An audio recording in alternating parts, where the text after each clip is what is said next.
Hey everyone, happy Thursday. Thank you for joining me tonight. My name is Alyssa Thomas from Penguin and Fish, where we make lovely and quirky hand embroidery kits. And I'm here every weeknight at 8:30 p.m. Central Time. It's a time where we can relax and craft together for about an hour, and we work on projects from beginning to end so you can be part of the whole process and sew and stitch with me.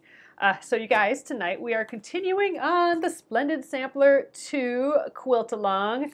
And today is New Block Thursday. That's when Pat Sloan and Jane Davidson, the authors of the book, they release the next blocks that everyone is going to be working on. So there are 4 new blocks, and I am going to start one of them tonight. So I will show you the 4 blocks, and we'll work on that. I'm not going to finish the grandfather clock tonight. We're going to do one of these new ones, but we will be back to that grandfather clock at some point here. So all right guys, I'm gonna flip you around and I'll show you these blocks. All right, I see all of you popping in here. Hello, hello everyone. All right, you guys, so here we are back with the Splendid Sampler 2. I have, so this is the block that we have been working on. All we have to do is stitch the face on and the little pendulum bob there, and we're gonna put a little button in the middle. But we are going to switch over to another block. So I have my list of blocks here, and I have them marked off. So here are the new blocks for the week. We have Iowa Star. It is on page 104, and it's by Jody Sanders. This is another paper piecing block. So paper piecing is the technique, foundation paper piecing is the technique that we've been using for the grandfather clock. Here is the pattern right here. So you are just going to make 4 of the same piece, and then they go together to make this cute star. So you can do like all the 1s at the same time, each of the page, and then do all the 2s at the same time. So you can kind of chain piece this one together. So as far as paper piecing projects, this one will probably go relatively quickly, especially compared to the grandfather clock one. So if you want to give paper piecing another try, here you go. All right, what else do we have? Oh, this one was cute. Snail and Pail by Wendy Shepherd. This is on page 60. This is a very cute applique. So we haven't done applique here in a while. This would be a fun one to start. This is awfully cute. And well, we kind of did some needle turn applique on the block last night a little bit. We have Come Together by Lee Chappelle Monroe, and look at all these cute little pieces. So it looks like a lot of half square triangles, maybe some flying geese if I had to guess. A nice pieced block. Look, you get this kind of cool border going around with these squares in the middle. Very, very sweet. Love it. That'd be a good one if I want to do another like piecing one again one of these times soon. And here's the last one, and this is the one that we're going to work on tonight. I thought it was pretty clever and looked like a fun and easy block that's a little bit different.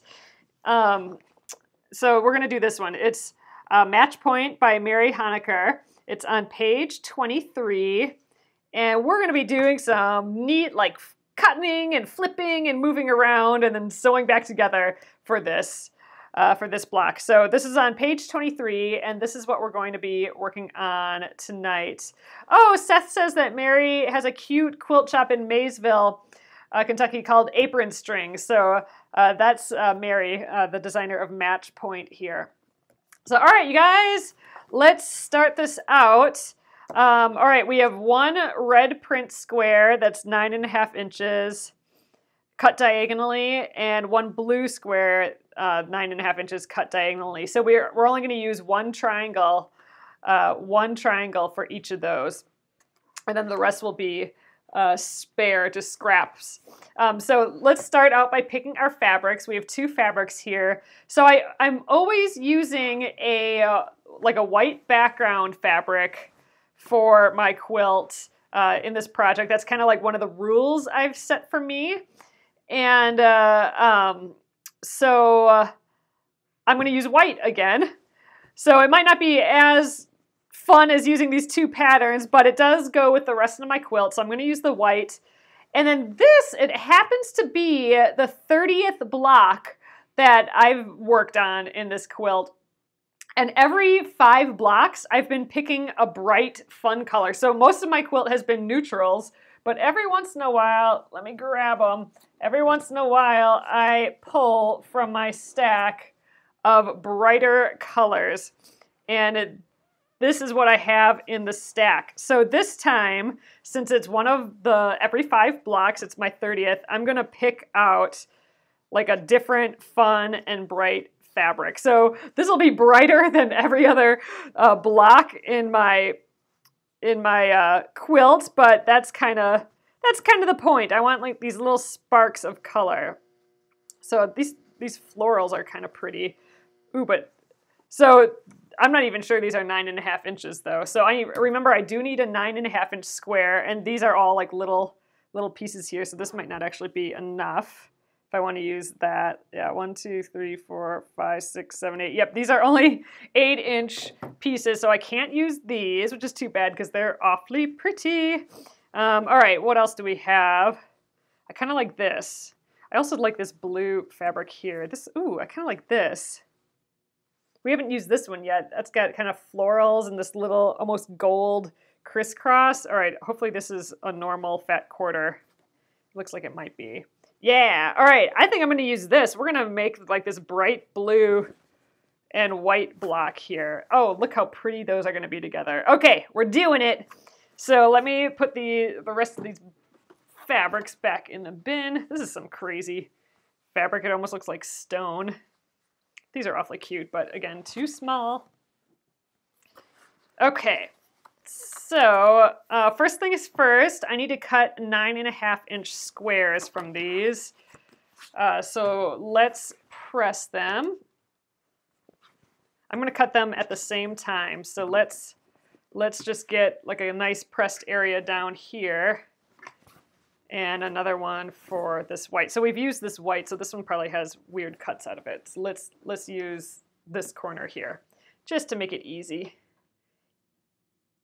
All right, we will kind of trim them first though, but let's get them as flat and nice as we can to start out with.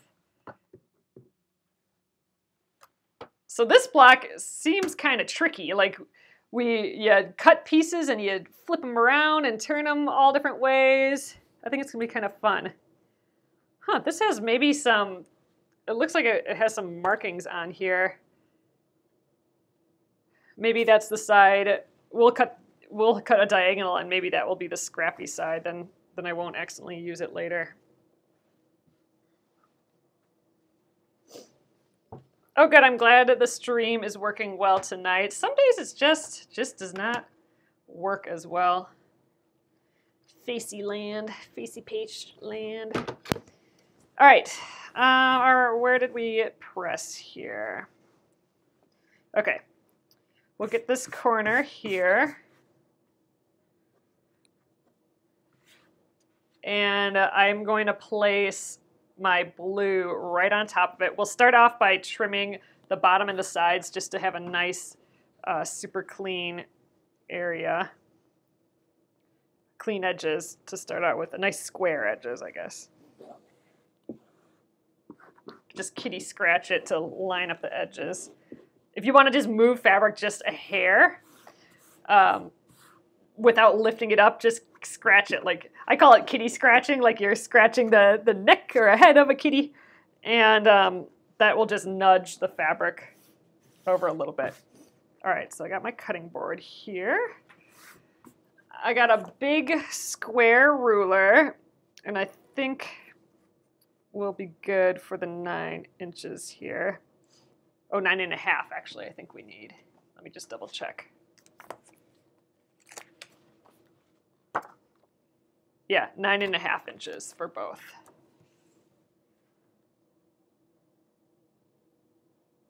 All right, so getting right on the edge. Let's see, where are we going to? 1, 2, 3, 4, 5, 6, 7, 8, 9.5. Ooh, this is a very large square. We're going to have tons of scraps here. Ooh, slowly cutting. I'm at a really weird angle here. All right, there's our first nice edge. And our second here.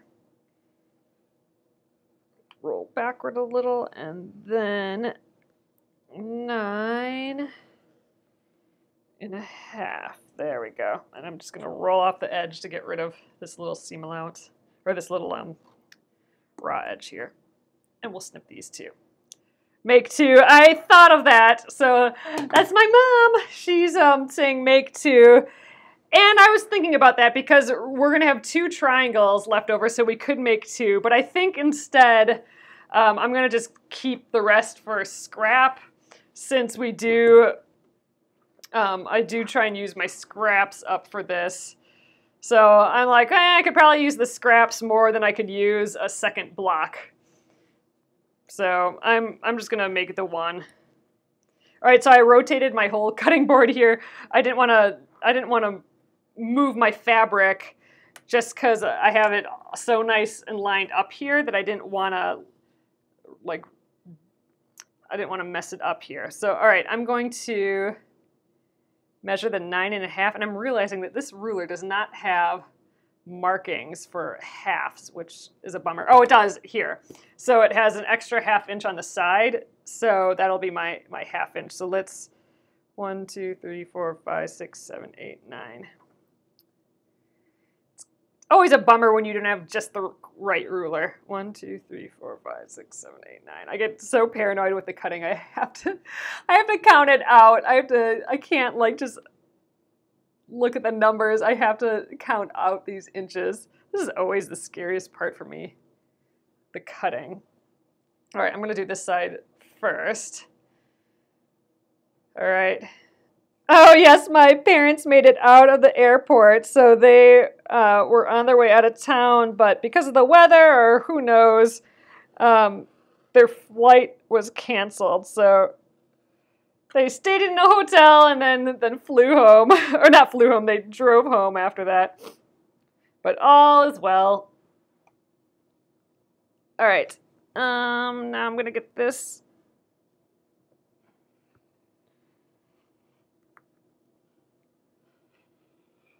Okay. Can't ever talk when I cut. It makes me too nervous. You have to count 2, Jane. I don't know why. It's just so silly, but I have to. But all right, here are our 2 big, our bbig squares right here. Oh gosh, this fabric's gonna be so cute with it. So now you could go ahead and make 2 of these, but like I said, I only need the 1 for the quilt, and I can get more use out of the scraps, so I'm gonna just use the scraps.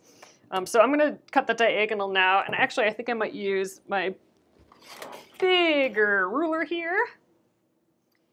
Okay, here we go. I am just going corner to corner. My pieces are still together, the white piece and this blue piece.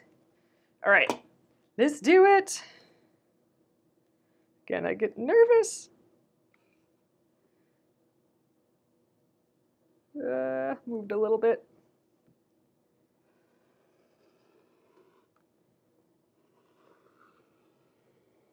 Okay. Hard part is done. All right, there we go. So, all right, let's check out what is next. So I only need 2 of these pieces, 1 of each. So here's what I mean. You could make 2 blocks right away because you have these sections which are just going to be discarded. In my case, I'm going to use it for scraps, so I'm going to set those aside.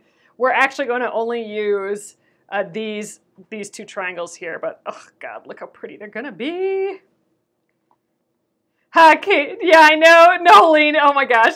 That's what I was thinking a little bit when I was cutting. So Nolene is saying, take care cutting, you're live, I'm not good with gore. And that's what I think about that every single time I take the safety off of this.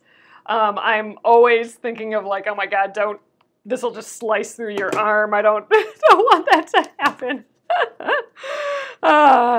Yep, every time I think about that, Nolene. Oh, Leslie Ann, we are working on Match Point. Match Point by Mary Honecker from, it's on page 23 of the Splendid Sampler 2 book here. So, all right, we're going to sew the A triangle to B triangle to make a half square triangle unit. Okay, all seams. Okay, we're going to press it. I suppose we should decide what's blue. Okay, let's call this the red square and this the blue square, just because this is the blue square. So we're going to be pressing to the red. Yeah, let's just do that. Okay, so let's do that first. I'm trying to skip ahead, but let's not skip ahead. Let's just do it in order. So I'm going to sew these two together. So right sides together. Obviously my white doesn't have a right or wrong side. So we're just going to fold it over there. And you know what? I think I might put a few clips on this. So normally I just sew and don't worry about pinning or clipping, but this is cut on a diagonal. And sometimes when you cut a fabric on the diagonal, it's also called the bias. You're cutting across the straight grain. So the threads go this way and this way. If you're cutting a 45-degree angle, that's called the bias. And it's stretchiest. So it's the most stretchy part of the fabric. So just so I'm not stretching it along the way, I think I'm going to throw a couple little clips in here. Just to keep my eye on the prize a little bit, not stretch it out. So there we go. I think that'll be enough. So all right, now I'm going to just sew along the edge here, 1/4 of an inch in. So let's head over to the machine. Here we are. I'm also going to move my cutting board out of the way so it can slide on my table a little bit more, a little bit easier. Oh, let's get a starter back in here. A little leader. Just to get us going. You'll for sure, you know, I use this leader just to get things started, and then when I switch over to the next piece of fabric, my my thread just leaps to the next piece of fabric, and I don't have like these long strings, and it's easier to just snip. So in theory, I'm wasting less thread, but also with triangles like this, sometimes my machine likes to eat them. like it likes to go down into my machine sometimes with these triangles. So if I just pull on the leader a little bit, it'll pop them back out. So all right, I'm also going to get my little stiletto in here to help guide these corners. All right. And I'm actively trying to just let my machine pull things because I don't want to stretch out this bias cut piece of fabric. All right, let's move that guy.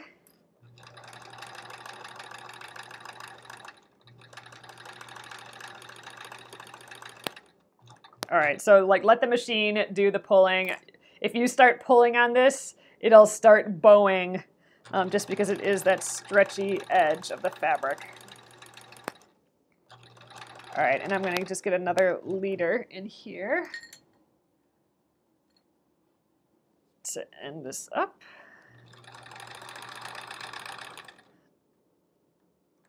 Ooh, gonna get the thread caught. All right, and we can snip, and here we are, our first little seam of the night. All right, I'm going to press this, and we are pressing towards the white, which in the instructions is the red.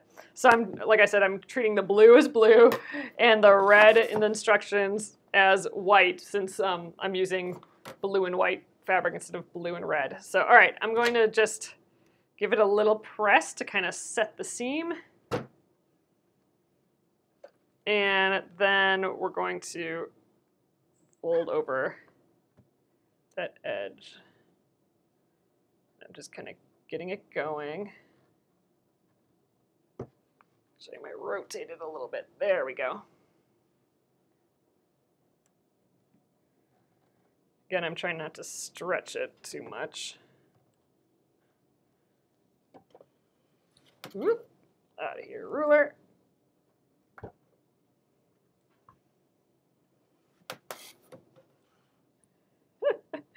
Ruler does not want to stay. So I can tell that I'm not quite on the fold here, but I think it just wants to stretch. So I'm going to just let it be. All right. It's cute enough like that, almost. I like it. Just a big half square triangle. The leader is great. Oh, Betsy, your featherweight doesn't eat when sewing little pieces. Oh, that's nice. Yeah, it's just, it doesn't do that all the time, but just sometimes it'll just want to start chomping at the corners. Usually, you know, maybe I need to clean it or get a new needle on there, but I don't know. So far, so good. All right, here's where the fancy stuff comes in. So, all right, we're going to do some kind of goofy cutting here, and then we're going to be flipping and moving things around, it looks like. So let's just read the instructions. Orient the unit with the seam line in a horizontal position. Okay, so horizontal. Align the two horizontal and the B fabric at the bottom. So the B fabric is the blue. Align the 2-inch line on a ruler with the top and bottom points. Use a rotary cutter to cut along the edge of the ruler. Rotate the unit 180. Okay, measure 2 inches from the top and bottom points and cut along the edge of the ruler. Okay, we can do that. Measure 2 inches from the top and bottom, cut along. Align the 3/4 line on the ruler of the top and bottom pieces. Let's do one piece at a time. All right, getting ahead of myself again, you guys. All right, so we're gonna align it horizontally. I'm gonna aim it down a little bit. Oh, surely it is a brighter color. So every 5 blocks that I work on, I'm doing in a bright, fun color. And I'm limiting myself to every 5 blocks because I know my natural tendency is to put lots of brights in, and I'm giving myself the challenge of doing a more muted or neutral quilt this time around. And sorry, I'm just trying to get my ruler all lined up here. There we go. So 2 inches. So I'm limiting it to every 5 blocks I'm allowed to put a bright in. And this is one of my 5 blocks. So we picked a bright color. I know, it's kind of crazy, right? Okay, 2 inches. Gosh, now I gotta make sure that's right again. I always get so nervous for cutting. So, all right, 2 inches. And then we flip and we do the 2 inches on the other side. Sound good? All right, so 2 inches here. Oh my God, we're gonna cut through it. Here we go.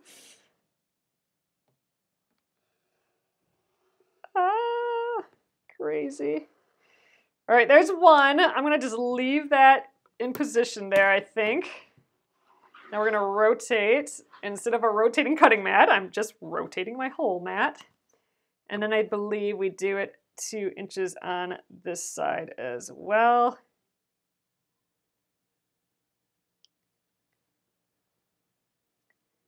Okay, 1, 2. God, this stuff makes me nervous, this cutting.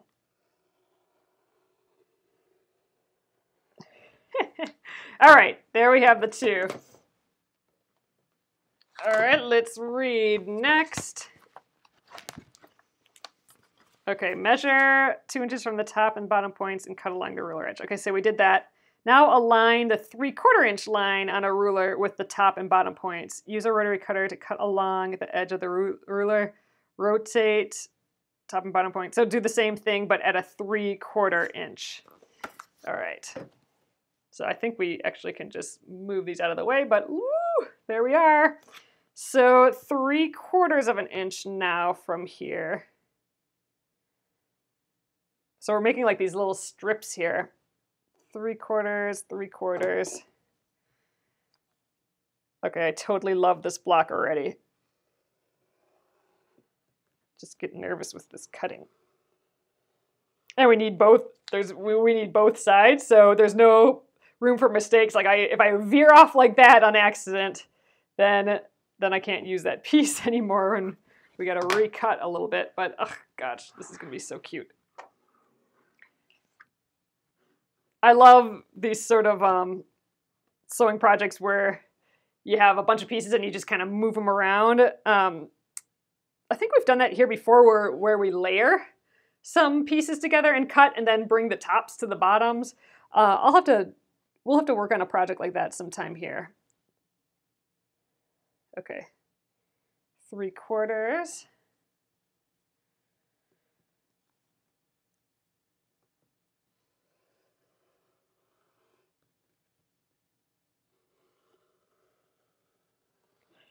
No talking and cutting. You're holding your breath for me. That's nice, Shirley. All right, there are our pieces. I think it looks right, don't you think? Yeah, okay.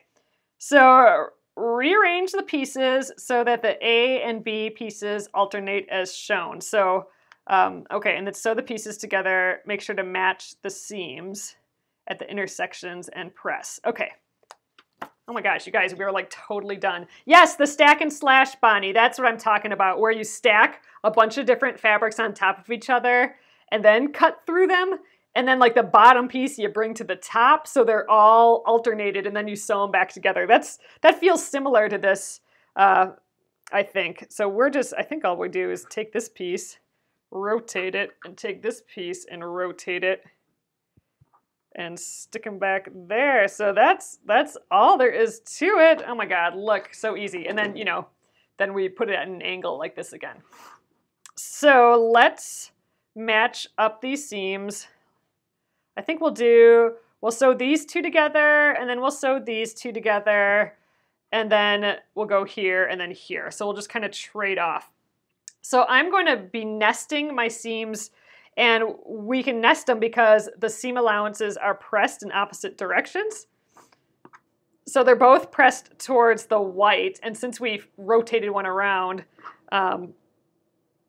we'll be nesting the seams. So keep in mind, though, still that we are still on that bias. So this is still going to be stretchier than what we're normally used to. So I am going to clip. So we're going to clip right in this nested seam. So here are those two seams we want to match up. See how they're pressed opposite directions? I'm going to just bump that fold. See that fold? I'm going to bump that up right next to each other. And when I can feel that bump, that's how I know those seams are going to be sewn and they're going to meet perfectly. So I'm going to just put a clip right on there.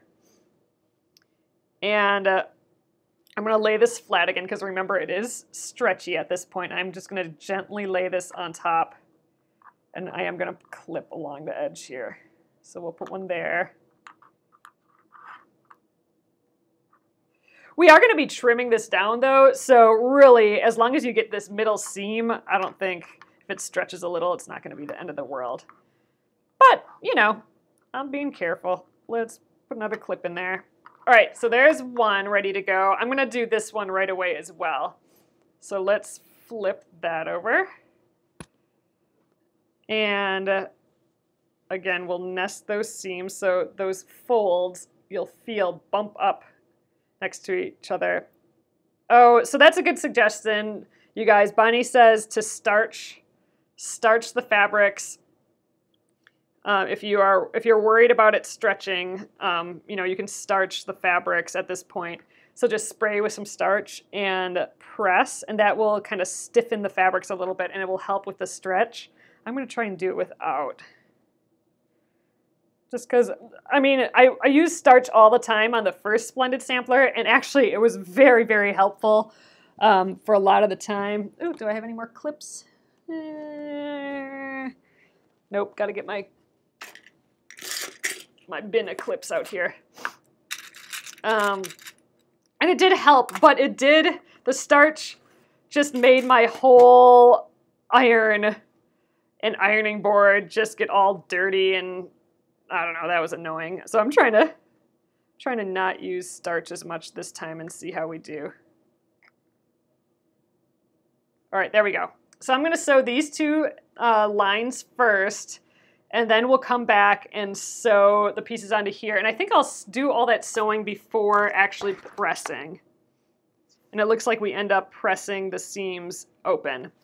So yeah, we're gonna sew the entire thing first before pressing the seams. So let's sew these two, then I'll attach to here as I go. Okay, back at the machine.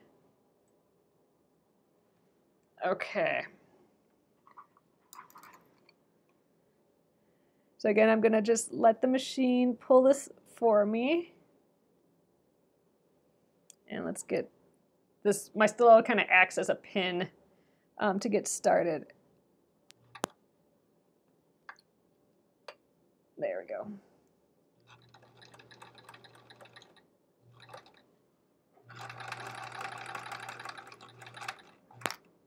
All right, remove that.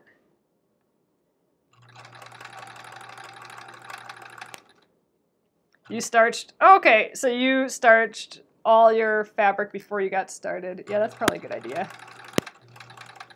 One of those extra steps that, oh man, I always seem to miss sometimes. All right, I am going slower though, if you notice. I'm just being a little extra careful today to not try and stretch out these seams.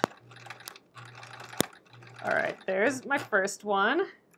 Move these guys out of the way. We'll use them again in a sec. And here's our second feller.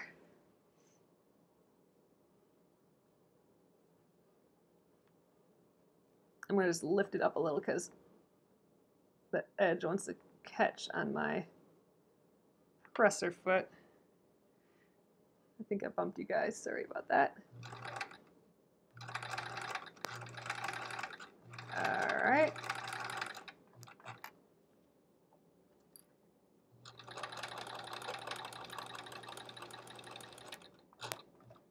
All right, here's where we've nested the seam.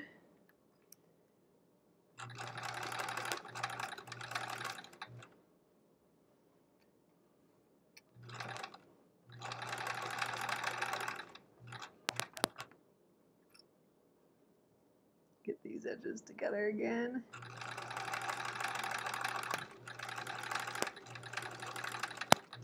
All right, so I'm going to actually just leave this on the machine right now, and I'm going to snip the first piece that we did. There we go. So now our first piece is separated. And I'm going to go ahead and clip this to that other section. So here we go. Here is where we nested the seams, and we have a totally perfect matching point right there. So that's the beauty of matching seams. So let's do that again with this piece. Ooh, there we go. That's the right direction. So they go back and forth. So all right, I'm going to flip this over. So right sides are together, and here we go. Let's nest that seam again. So see that fold? I'm butting up those folds against each other.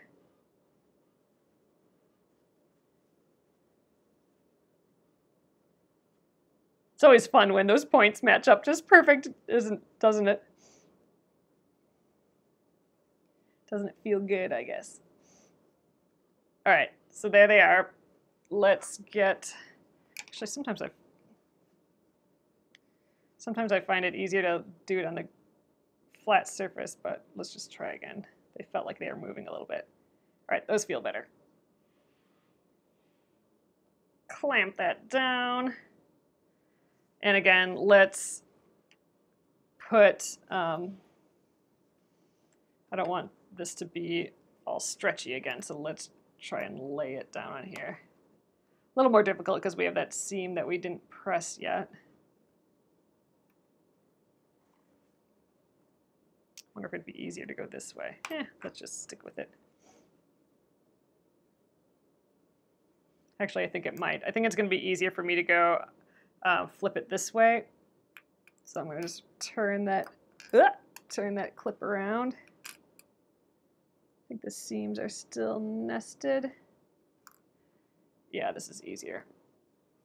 I have the flat piece on the bottom and the sewn piece on the top. All right, matching the edges, get that clip on there.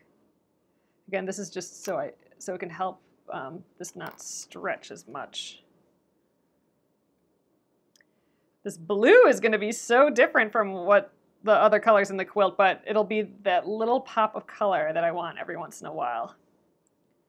And it still has the white, so the white is one of the things that's going to hold the idea of the quilt together a little bit. So it's not so out there, this blue. All right, there, finally. So we'll cut this, we'll sew this piece, and then it'll release this piece here, and then that will be the last piece to sew.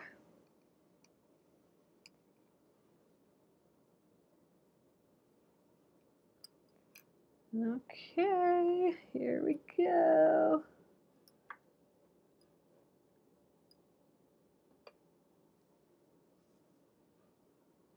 Get my stiletto helping me here with these triangles again. All right, there we go.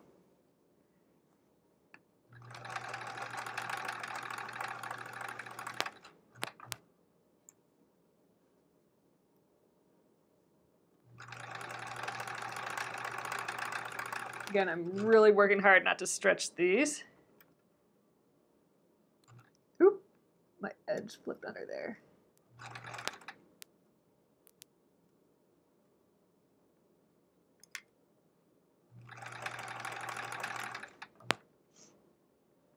All right.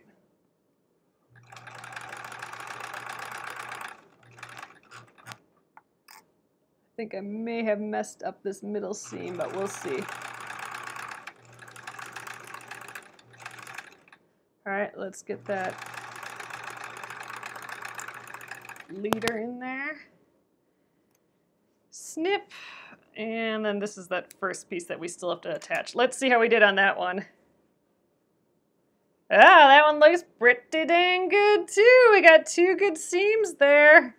Awesome. Look how little this is too. Cute. All right, let's do this piece on there. Oh, so here's that other one. That looks awesome. We are doing well here with these seams. All right, let's do this last one together. So again, this is our last seam. We're just gonna bump those folds together again. All right, let's get our clip on there.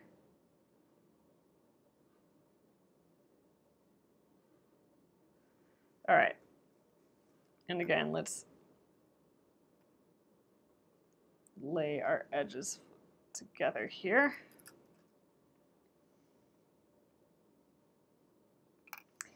All right, and this one down here. It is a little more difficult with me not pressing these in the middle, but I don't know. I guess I'm just lazy. I don't want to move around as much. I want to sew. I don't want to sew and press and sew and press. All right, I think we got it though. Let's give this a sew. And I'm going to just lift this up to help it out. All right, stiletto hanging out right here.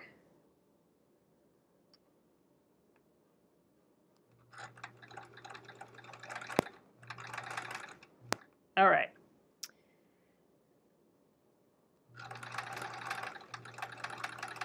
Again, just going slow and letting my machine pull things along.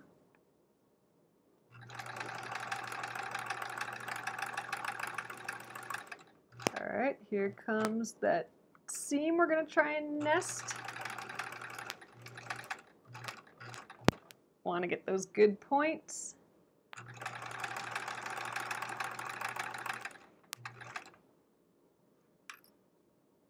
All right, let's keep those edges aligned.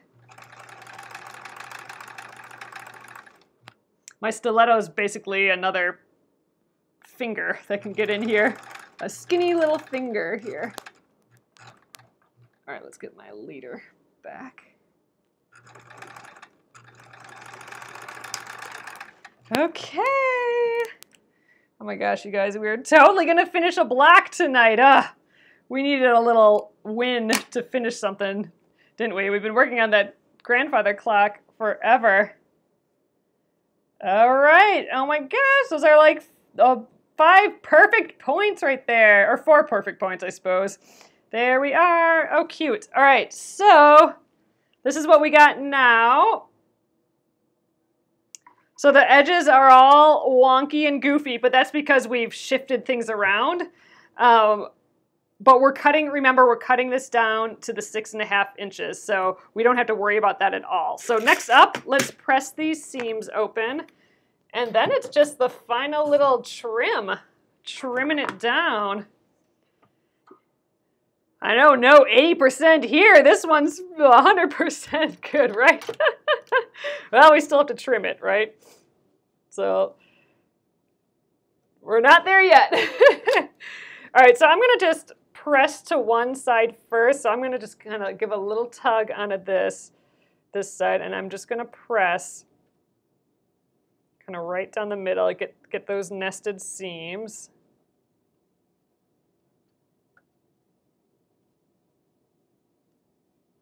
Then kind of go towards the edges here a little bit.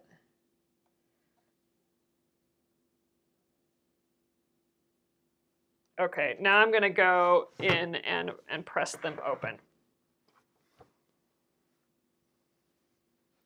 I'm going to do that one by one. So I'm just going to get my finger in here.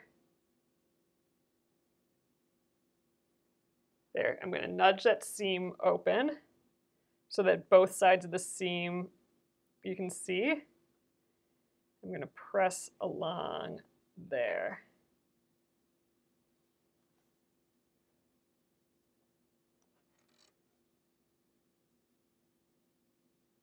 Okay. Just going to sit on there for a moment.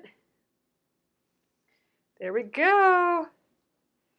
Oh, Linda, that's a good idea. So Linda is saying trim to 7 inches instead of the 6.5 inches that we typically do.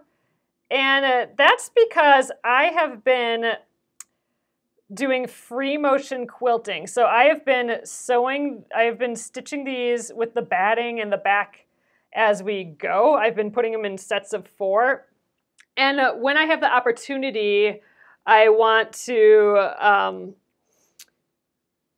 cut them a little bit larger, like when they're blocks that work by cutting them a little bit larger, like if they don't have a specific border, or like this, if it's available to me to cut bigger. Just because the free motion quilting has been kind of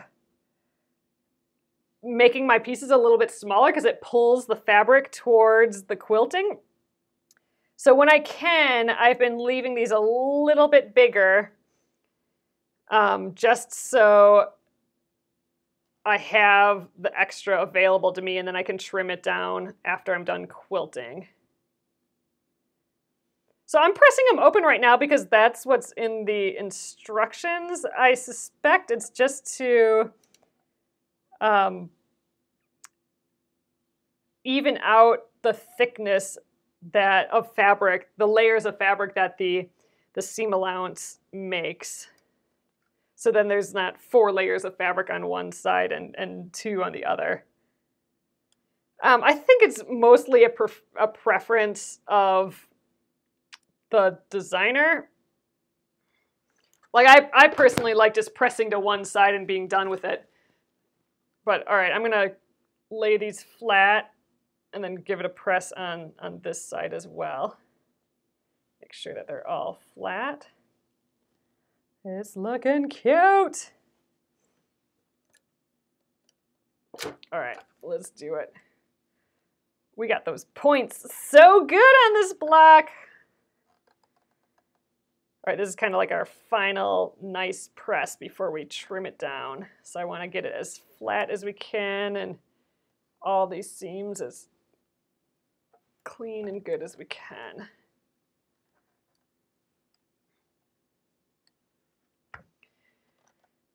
Okay, so there we are. All that is left is to trim it. So I'm going to just check the instructions again, see what they have to say.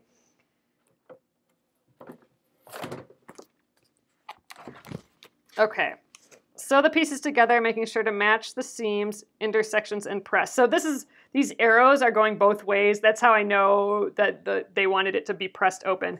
So trim and measure the square to 6.5 inches. So ultimately we end up with a 6.5 inch, but remember I was gonna try and do 7 inches, and we definitely have the space here. Oh man, do I want to do 7? It's so easy to do 6.5 just because I have my 6.5 inch ruler here. But let's try to do 7. It is nice to have, for that free motion quilting, it is nice to have a little bit extra. So this has all these diagonals and stuff on. I wonder if that can help me a little bit. So a 7-inch square is right here. So 1, 2, 3, 4, 5, 6, 7. 1, 2, 3, 4, 5, 6, 7. So in theory, we want the diagonals, the 7 and the 7 to hit the diagonals.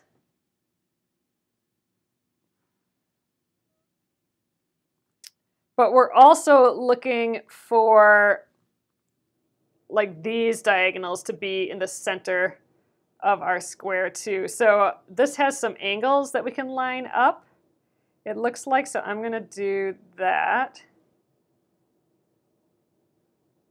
I don't know, this ruler maybe isn't the greatest either. I don't know if I really want to trust this ruler. But here we go. All these lines look good. So I think we're actually really good right here. So 7, 7, I'm gonna trim and rotate it.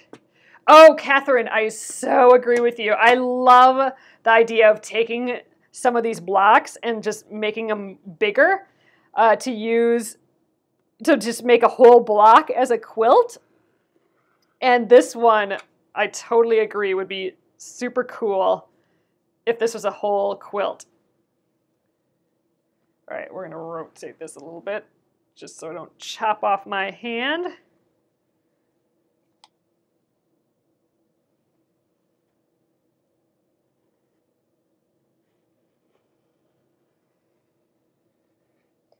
Wow, I'm like overly nervous tonight for the cutting. I suppose it's a good thing.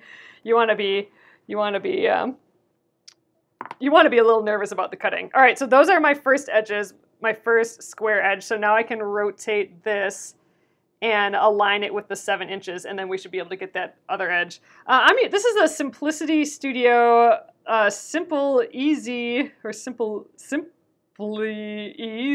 pineapple. I got this ages and ages ago, and you know, it's to make that cool pineapple block, but I haven't actually used it for that. I think my guess is at the time I thought it was just a cool ruler, but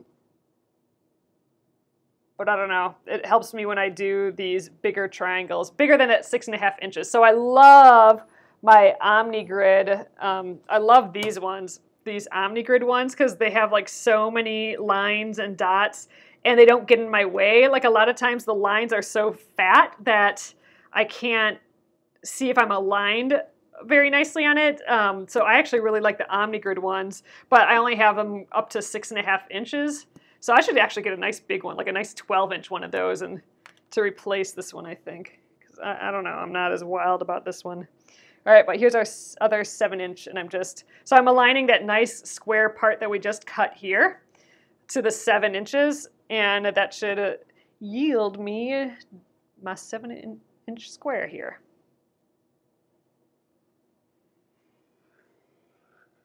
And now we're cutting off all that goofy excess too. Oh, the OmniGrid 12.5 is great, Leslie Ann says. Yeah, that might have to go on my list. Getting a little over this one. All right. That is it, you guys. Here it is. I want to angle it. I just want to double check what it looks like in the book. All right, so the white, which is our red, is up like this. So here we go. That is our finished block here.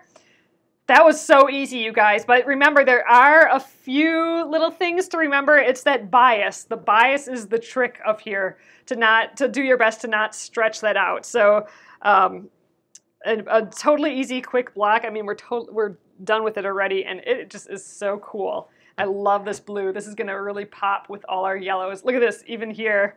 Here's what most of our quilt's gonna look like. A pop of blue on there is gonna look so cool. So yeah, if you want a nice quick block that still uses some pretty interesting techniques, go check out this match point block here. Again, it's on page 23 by Mary Honecker. Love, love. And we have a finished block. All right, you guys, I am going to flip you around and then we'll call it an evening here. Hello. So it feels so good to finish a block in one night. It's been a long time for that. So here we are. This ultimately will be trimmed down to the 6.5 inches, but like I said, I made it a little bit bigger, or I trimmed it a little bit bigger, so when I quilt it, when it sucks in the fabric a little bit, we'll still have enough. But I love it. This would be really cool as its own quilt, just really big, don't you think? It's almost like a flag. So give it a try. Again, just beware of those bias edges, that those 45-degree cuts can be stretchy. So throw a few pins or clips in there and that should do the job, or starch it beforehand. We didn't do that here. I just went slow and just was aware of it to not stretch. But yeah, some starch would probably help with that as well. And I'll get this up on YouTube tonight for you guys at Penguin and Fish Movies, so you can check that. If you click subscribe and that little bell in YouTube, then you'll be notified or get an email when it's actually up. And then it'll also stay here on the Penguin and Fish page on Facebook. So thanks again, guys. And tomorrow is Finish It Friday. So Finish It Friday is when I take the first Friday of every month, I drop everything that we're doing and I pull out one of these projects that that I haven't worked on in a while, and I bring that out and get another hour in on it. So we'll have to do that. Oh, so my mom's asking how many finished do I have? Well, this is my 30th block that I've worked on, and I think I probably have at least 5 unfinished, so I don't know. We're pushing 25 finished ones. I'm not even sure that's quite how many I've finished. So maybe tomorrow we'll check that out too. But you'll have to check in tomorrow at 8:30 p.m. Central to see what the project is, my Finish It Friday project. It'll be a little bit of a surprise, mostly because I don't know what I'm going to do yet. I have to page through all my unfinished projects, and we'll bring something out here. But awesome. I hope to see you guys tomorrow at 8:30, and we'll chit-chat again at that time. All right. Good night, everyone.